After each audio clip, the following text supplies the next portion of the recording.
You get to a certain point in life and figure you've earned a little peace. You've seen neighborhoods evolve, raised kids, maybe chaired a few community meetings. You learn what's worth your time and what's better left alone. I thought I had that figured out, until blue and red lights danced across my backyard one evening, casting panic across my porch, and I realized things had gone completely off the rails. Officer Thompson stood at my pool gate, notepad in hand, while a dripping wet teenager pointed at me like I was the villain in some made-for-TV courtroom drama. His voice cracked as he accused me of locking him out and threatening him. But I've lived long enough to spot the truth in someone's eyes. And Officer Thompson? He wasn't buying a word of it. The kid's story had more holes than Swiss cheese, and lucky for me, I had the proof. Let me back up. My name's David. I've lived in the Maple Ridge subdivision for 5 years. Long enough to remember when neighbors shared casseroles, not complaints. For a while, it was the kind of place you'd hope to grow old in, quiet, drama-free. Then came the shift. It started with the HOA elections. We got ourselves a new president, Karen Pettiest. She lived next door. And from the second she was handed that title, she wore it like a tiara. Every morning, there she was, clipboard in hand, patrolling the sidewalks like she was leading a neighborhood military drill. I've seen people like her before, give them a taste of authority, and suddenly they think they're royalty. Now, my backyard? That's my sanctuary. After long days at the accounting firm, I come home, head straight to the pool, and let the day melt off me. The neighbors before Karen respected that space. Karen, though? She had other ideas. It started subtle, little compliments about the pool, hints about how nice it would be if others could enjoy it, too. I figured it was idle chit-chat. Then one day, I came home and found the pool gate swung wide open.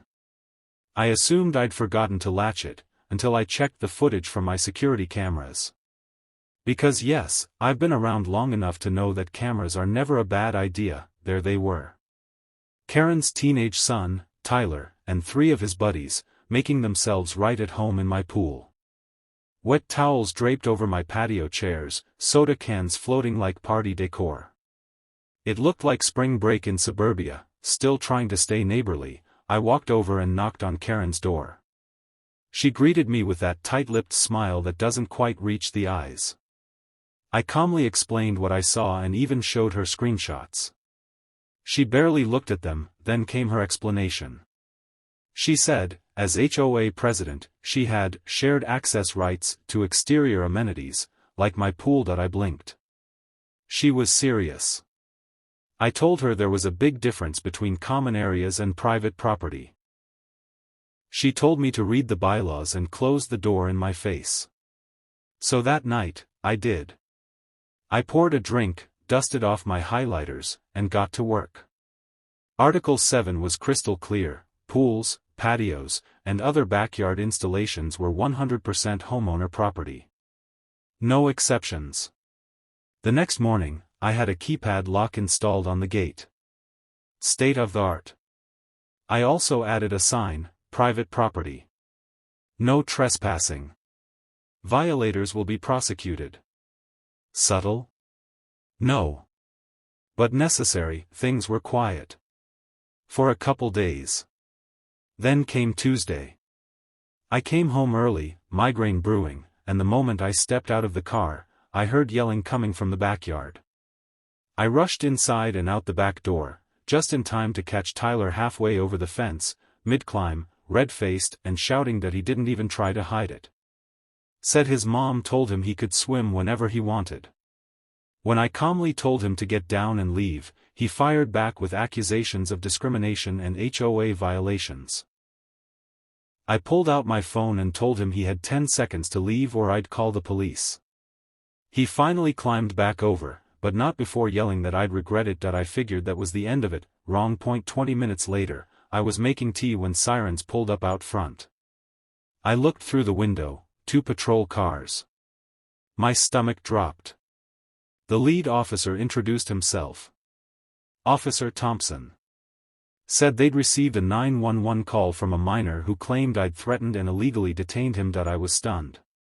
The kid had called the cops on me. I invited them in, stayed calm, and laid out everything. Showed them the footage, the sign, the lock, the HOA bylaws. Officer Thompson took it all in, nodding slowly. That's when the front door flew open. Karen stormed in uninvited, shrieking like she was in the middle of a soap opera season finale. She accused me of endangering her son, threatened to sue, demanded justice.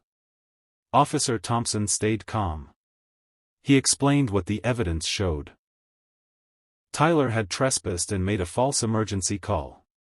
Then they brought Tyler over and laid it out for him in plain English. What he did was serious. His tough guy act evaporated instantly. Apologies tumbled out.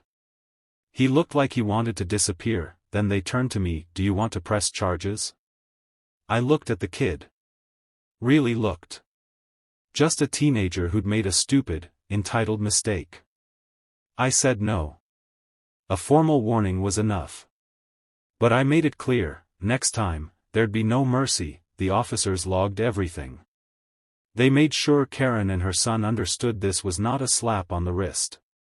False 911 calls carry serious consequences. 3 weeks later, I received a letter.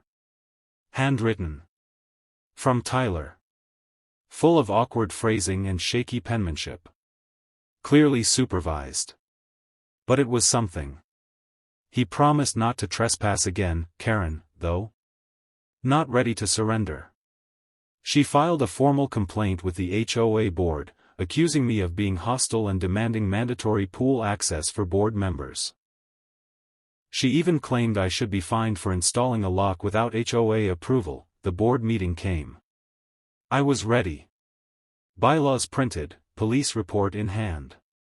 But it turned out I wasn't the only one with grievances. As soon as Karen laid out her argument, the board pushed back.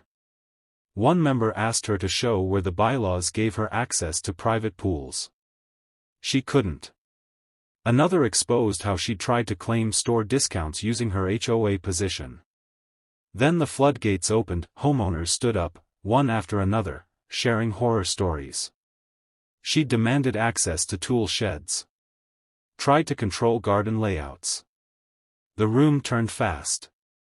Then George Harrison, the treasurer, called for a vote of no confidence. It passed, 7-1. Karen was removed that night. Her exit? Predictably dramatic. She knocked over a water pitcher, screamed about betrayal, and stormed out like a diva on closing night. But it wasn't over yet. The board started combing through HOA finances. Within 2 weeks, they uncovered over $8,000 in unauthorized charges.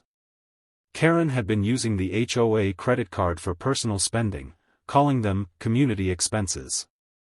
The board pressed charges. 2 weeks later, the police were back. This time, with a warrant, Karen was arrested for felony embezzlement. As they led her to the cruiser, she turned to my house and shouted that it was my fault that I watched from the window, cup of tea in hand, and this time, I smiled, because some folks think the rules don't apply to them. But if life has taught me anything, it's this: the truth has a long memory, and it always catches up. If you've ever dealt with a pushy neighbor, HOA power trips, or just enjoy watching common sense win, go ahead and hit that like button. And don't forget to subscribe for more real-life stories where the quiet ones come out on top.